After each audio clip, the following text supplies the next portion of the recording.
कौन लोग जो है भीख मांगते हैं, कौन समाज से आते हैं, कौन लोग जो है आपके जो है ठेला चलाते हैं, कौन लोग जो है भूमिहीन लोग हैं, कौन परिवार जो है गरीब है।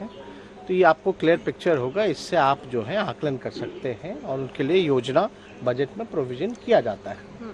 कुछ लोग कहते हैं भाई भेदभाव होता है जाति जनगणना कराने से, तब तो धर्म की गिनती नहीं करानी चाहिए, क्योंकि धर्म में भी जो है भेदभाव होगा, उससे पैदा होगा। तब तो भाई अमीर और गरीब, क्योंकि अमीर जो है लगभग जो है 11% के पास जो है 90% जो है लैंड होल्डिंग है इस देश में, और 90% के पास जो है तकरीबन जो है 9% ही है। तो अगर ऐसा होगा तो अमीर और गरीब में भी तनाव होगा, लेकिन आंकड़ा तो हमारे सामने है, ऐसा कभी तनाव की परिस्थिति तो आई नहीं है, बल्कि you will get a clear picture. और उस हिसाब से अभी कानून बनाया गया, स्टेट को छोड़ दिया गया है कि कौन सी ओबीसी जो स्टेट तय करेगा कि कौन सी जाति को ओबीसी में डालना है, इन व्हाट बेस। तो आपके पास जब आंकड़े सामने होंगे तब तो आप तय कीजिएगा कि भाई कौन सी जात को जो है ओबीसी में डालना है, ईबीसी में डालना है, या गरीब है, आर्थिक शैक्षणिक तौर पे भी होता है काउंटिंग।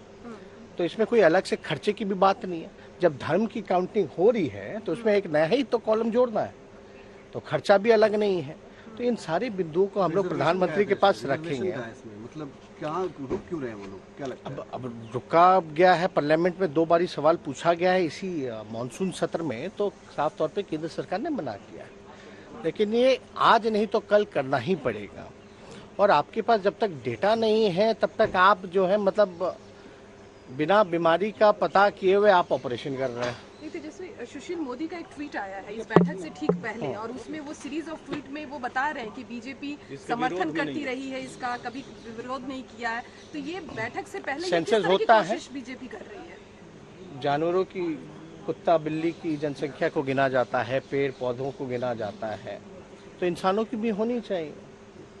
धर्म की होती है, SC ST का होता है, तो उसमें एक नया कॉलम तो है, तो कराना चाहिए। यूपीए की सरकार ने तो शैक्षणिक तौर पे, आर्थिक तौर पे, जातीय तौर पे किया था। तो जब मनमोहन सिंह जी की UPA 2 में, तो उसमें तो लालू जी ने बढ़ चढ़ के सदन में भी भाषण दिया था। उसको पता नहीं किस रीजन से जो है डिस्क्लोज नहीं किया गया।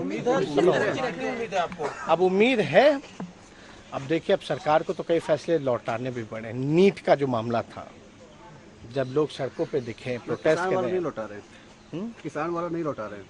अब होता है, लेकिन संघर्ष जारी, कुछ चीजें जल्दी हो जाती है, कुछ चीजें बिहार में सर तेजस्वी जी अब लेट हो रहा है।